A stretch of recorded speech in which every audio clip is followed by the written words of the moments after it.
এগুলো কি কি আর প্রশাসন থেকে কোনো পদক্ষেপ নেওয়া হয়েছে কিনা জানাবেন।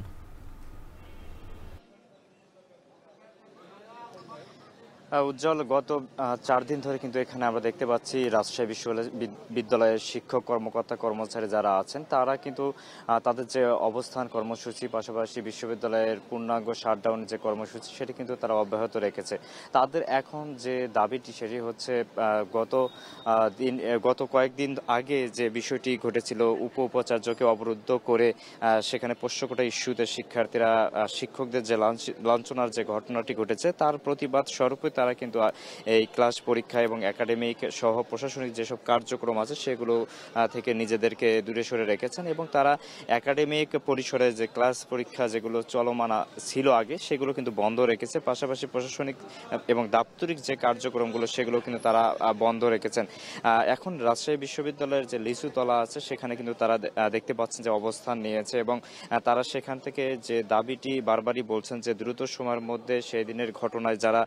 জড়িত ছিল যেসব শিক্ষার্থী তাদেরকে আইনের আওতায় নিয়ে আসতে হবে এবং বিশ্ববিদ্যালয় থেকে তাদের সর্বোচ্চ শাস্তি স্বরূপ তাদেরকে বহিষ্কার পর্যন্ত করতে হবে, এমনটা দাবি করছেন। পাশাপাশি তাদের আরেকটি যে দাবি সেটি হচ্ছে প্রাতিষ্ঠানিক সুবিধার নামে বিশ্ববিদ্যালয়ের শিক্ষক কর্মকর্তা কর্মচারীদের ছেলে মেয়েদের ভর্তির যে সুযোগ সুবিধা আগে চলমান ছিল সেই সুযোগ সুবিধাগুলো আবারও যাতে চালু করা হয়, এখানে বিশ্ববিদ্যালয়ের থেকে যাতে তাদেরকে এই সুযোগ সুবিধা বঞ্চিত না করা হয় এমন দাবি কিন্তু তারা উত্থাপন করছেন। এখন পর্যন্ত বিশ্ববিদ্যালয় প্রশাসনের পক্ষ থেকে তাদের সঙ্গে বেশ কয়েকবার কিন্তু আলোচনায় বসেছেন এবং আলোচনার পরেও তাদের সঙ্গে সিদ্ধান্তে উপনীত হতে পারেনি এবং যার কারণে বিশ্ববিদ্যালয় প্রশাসনের পক্ষ থেকে এখন পর্যন্ত যেহেতু তাদের সঙ্গে আলোচনায় কোনো সিদ্ধান্ত আসতে পারেনি এবং এখানে শিক্ষক কর্মকর্তা কর্মচারীরা তাদের দাবি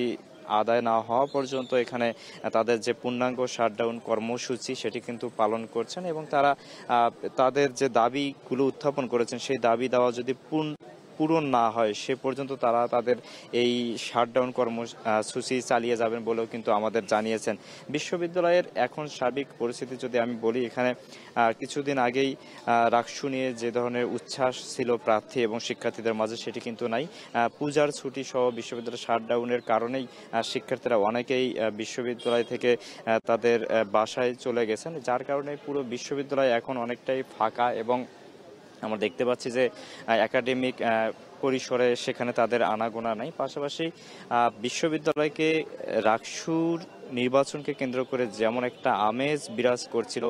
সেটিও কিন্তু এখন স্থবির হয়ে একদম পড়েছে, যার কারণে বিশ্ববিদ্যালয়ের সার্বিক চিত্র একদমই মন্থর গতিতেই চলছে। তবে বিশ্ববিদ্যালয় প্রশাসন যেটি আমাদের বলছেন যে দ্রুত সময়ের মধ্যে তারা তাদের শিক্ষক কর্মকর্তা কর্মচারীদের সঙ্গে নিয়ে বসে একটি যৌক্তিক সিদ্ধান্ত নেবেন যাতে বিশ্ববিদ্যালয়ের একাডেমিক এবং প্রশাসনিক যে কার্যক্রম আছে সেটি দ্রুত সময়ের মধ্যে আবার চালু হয় এবং বিশ্ববিদ্যালয়ের প্রাণচাঞ্চল্যতা ফিরে পায়, এমনটি কিন্তু তারা প্রত্যাশা করছেন। উজ্জ্বল, রাজশাহী বিশ্ববিদ্যালয় থেকে আমার কাছে এই ছিল এখন পর্যন্ত সবশেষ তথ্য। মারুফ হাসান জানাচ্ছিলেন রাজশাহী বিশ্ববিদ্যালয় থেকে শিক্ষকদের কমপ্লিট শাটডাউন কর্মসূচির খবর।